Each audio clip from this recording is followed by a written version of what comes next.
My girlfriend told me she needed some space and asked that I not contact her for a while. A few days later, I saw vacation photos of her with her ex. I honored her request, had the locks changed on my apartment, and sold the car that was legally mine, but she'd been driving. When she finally came back, her key didn't work, and her parking spot was completely empty. I'm 30, and I guess if I'm going to tell this story, I should start from the beginning. Still feels fresh. Not going to pretend otherwise. This all started about 3 weeks ago when Lauren, my 28-year-old girlfriend, blindsided me with a text. We'd been together for nearly 2 years, and for the past year, we'd share my apartment. Things seemed okay, I guess. Maybe a little off lately, some distance between us, but nothing that set off alarm bells. At least that's what I thought. Her message came out of nowhere. Just an ordinary Tuesday evening while I was chopping vegetables for dinner. Read, "Things feel complicated right now. I really need some space to figure things out. Please don't reach out for a while." She ended it with, "I'll contact you when I'm ready." And just like that, it hit me like a punch to the stomach. Whenever someone says they need space, it usually doesn't mean anything good, but trying to be the reasonable boyfriend, I replied, "Okay, Lauren, I understand. Take whatever time you need." That was it. No follow-up, nothing. Silence, which to be fair is what she asked for, so I gave it to her.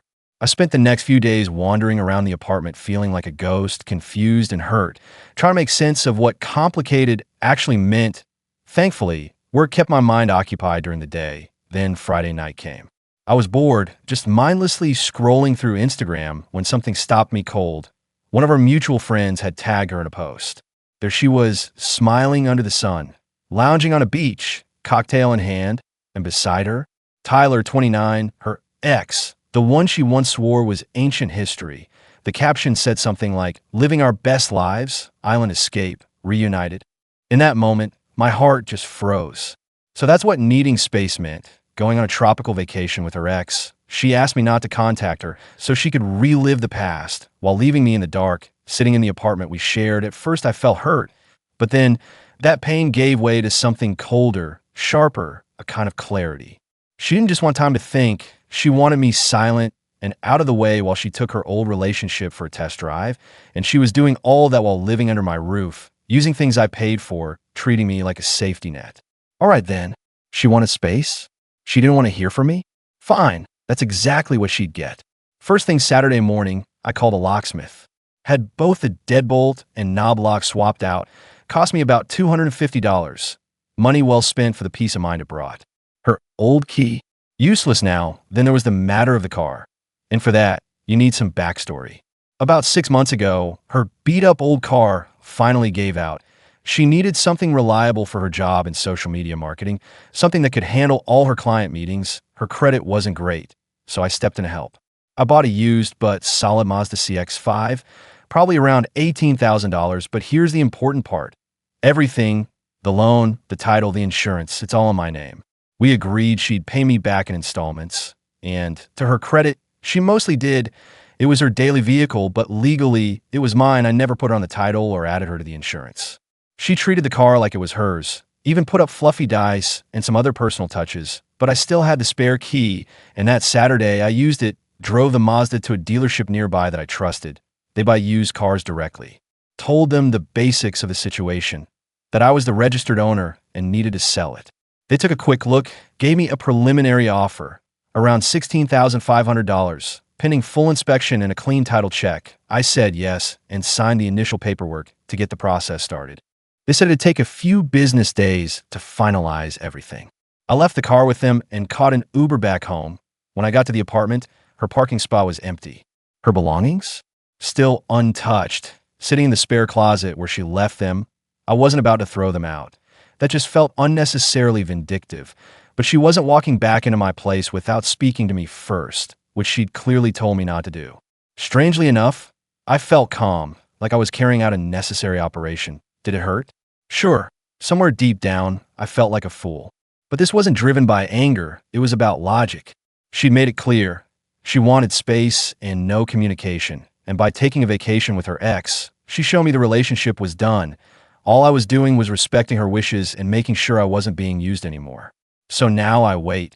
According to her Instagram, the Living Our Best Lives vacation still had about a week left. I couldn't help but wonder what she'd do when she came back to find her key no longer worked. Update 1.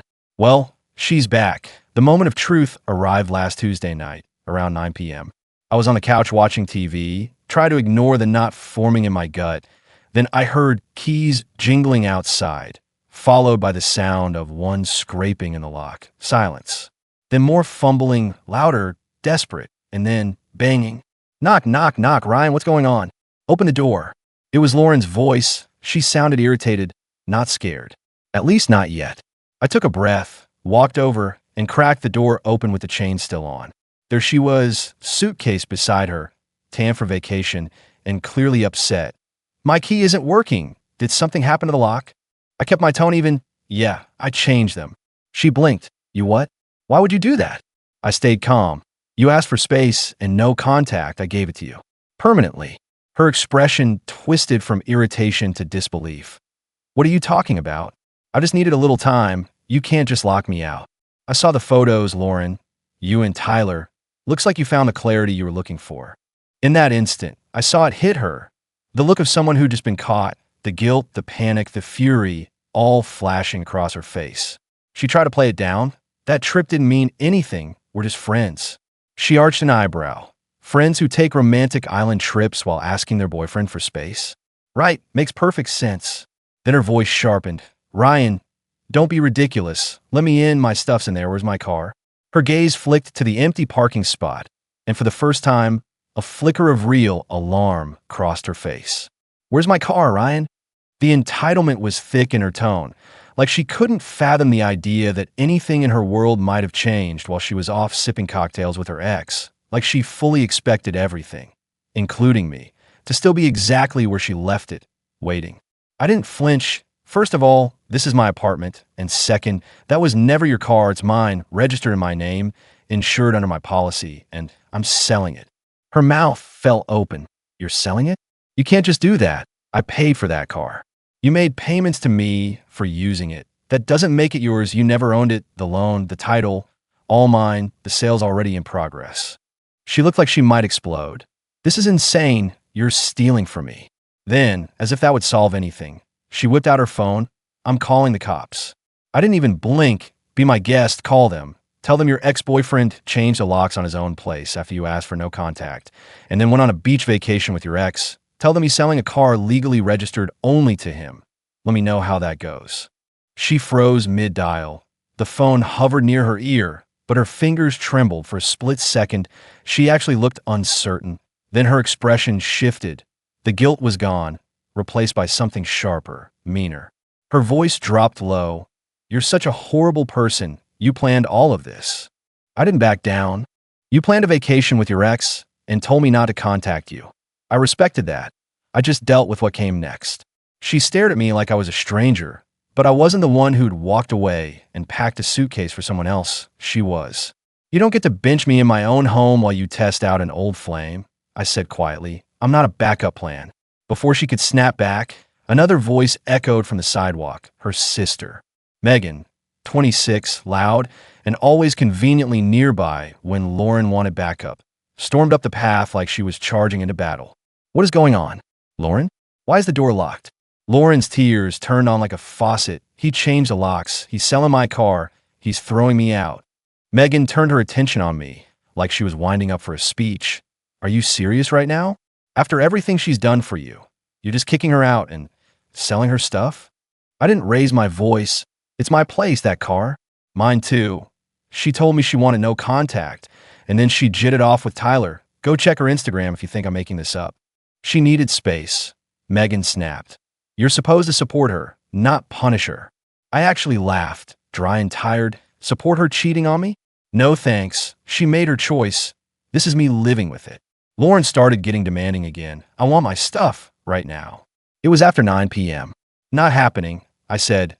You can text me tomorrow. Give me a time. I'll have your things boxed up and ready by the door. You won't be coming inside past the entryway. You can't dictate that, she hissed. I can. Actually, my apartment, my rules. This is the contact arrangement now. The one you asked for. So text me. Pick a time. That's how it's going to be. I shut the door and slid the deadbolt. My hands were shaking, a cocktail of adrenaline, anger, and leftover hurt. But mostly, I felt a rush of relief, the kind that comes from standing your ground, even when it sucks. I could still hear them outside, bickering, Lauren yelling something, Megan trying to calm her down, or maybe stir her up even more. They finally left about 5 minutes later. Around midnight, a text came through, not from Lauren, from Megan's number. Lauren needs her stuff tomorrow, 10 a.m. Be ready. No greeting, no please, just an order. I replied with a simple, okay. Spent the rest of the night gathering her things, clothes, makeup, books, bathroom items, her little ceramic cactus collection. All of it, packed neatly, labeled the boxes, lined them up by the front door like a wall between the past and whatever came next. Felt almost therapeutic. The dealership called a few days later, Thursday. I think they'd done the inspection, everything checked out fine, just minor tire wear, final offer, $16,350.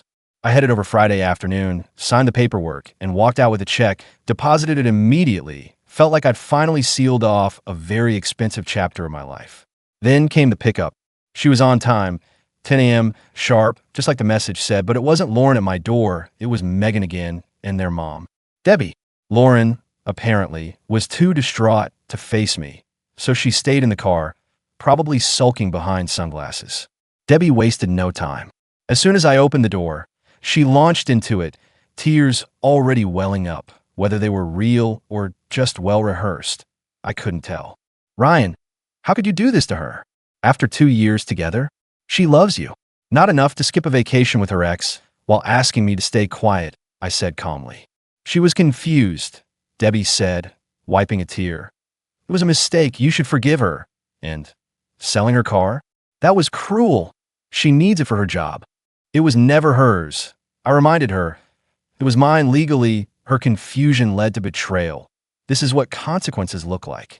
I swung the door open wider to show the neat stack of boxes just inside the entryway. Here's her stuff, everything I could find, take it all, because this is the one and only time I'll open this door for it. Debbie made a face, like she'd just stepped in something unpleasant. We'll need to check the closets, the bathroom. Nope, I cut her off. You're not coming in. Take what's here. I'll be right here watching while you do. She looked stunned, like the idea of boundaries had never once applied to her. Megan glared, but they both started hauling the boxes out. Took them 3 trips. All the while, Debbie kept up her monologue. How cold I was, how heartless, how Lauren was devastated, how I owed her for the car. I stood silently at the threshold, repeating myself like a broken record. It was my car. She ended the relationship. This is what happens next. Once the last box was gone, they left, and that's when the real flurry started. Text after text, this time from Lauren.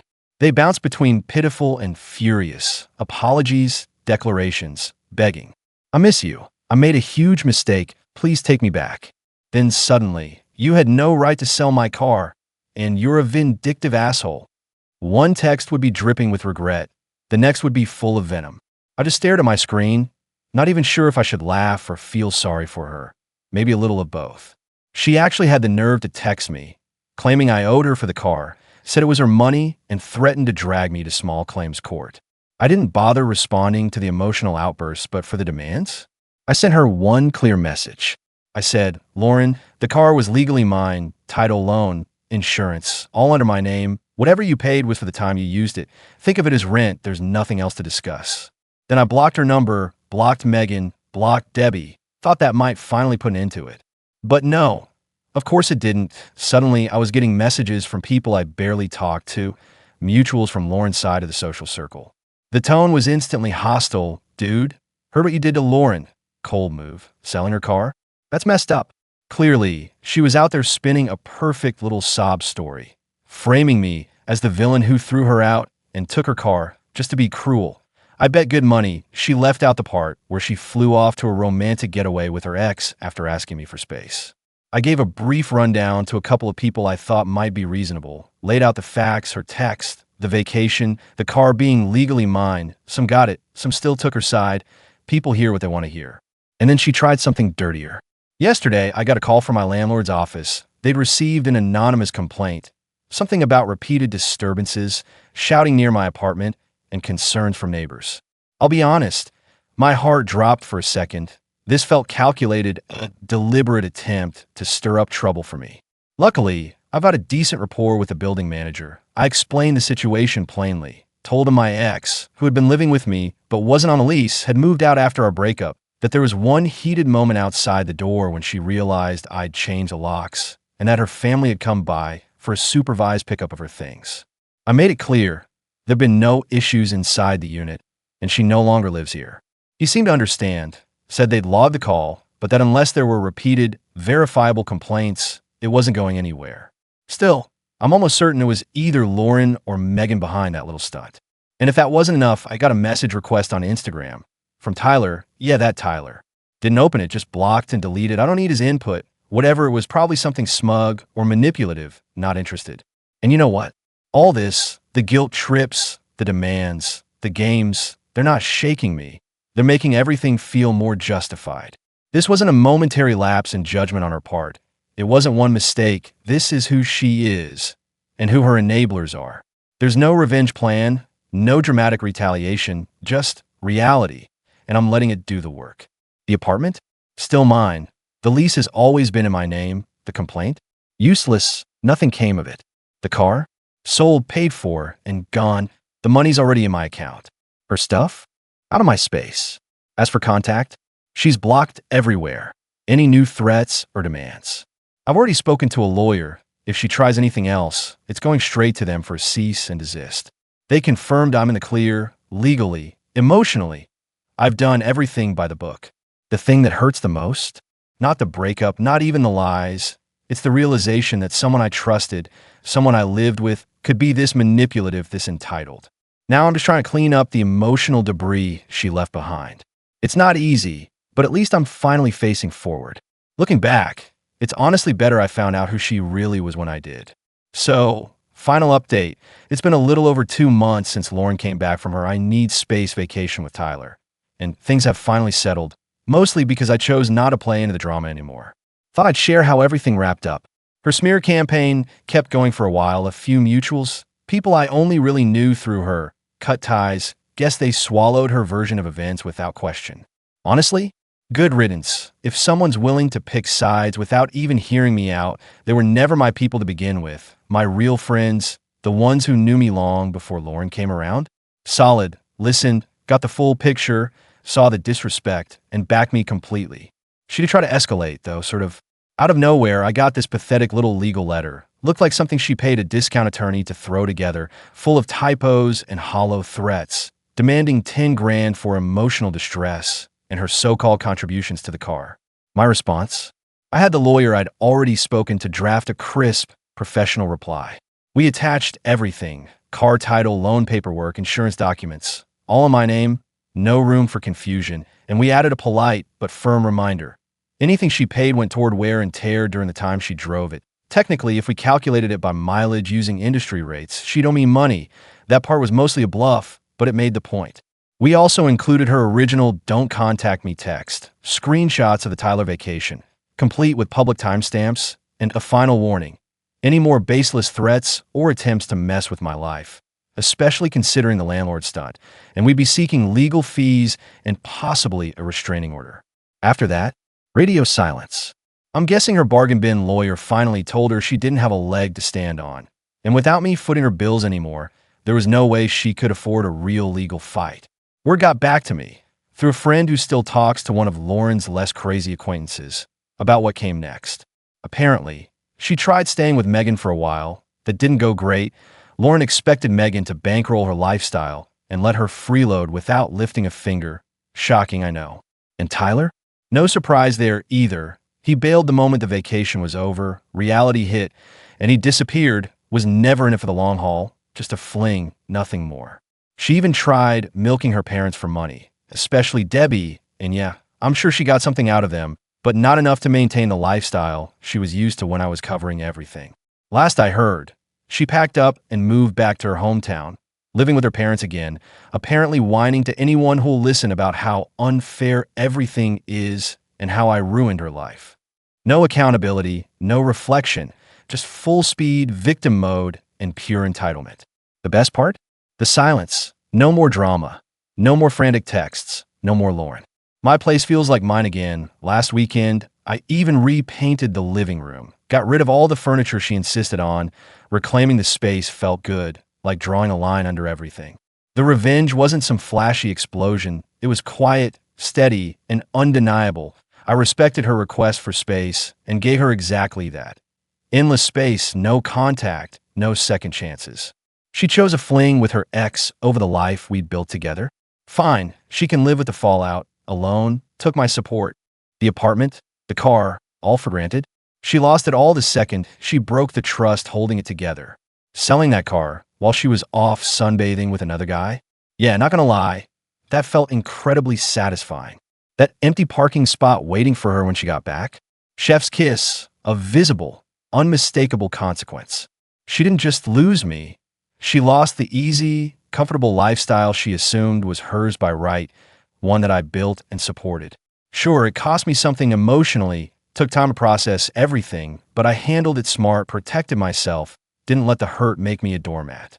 She thought she could manipulate, play games, keep me on standby. She was dead wrong.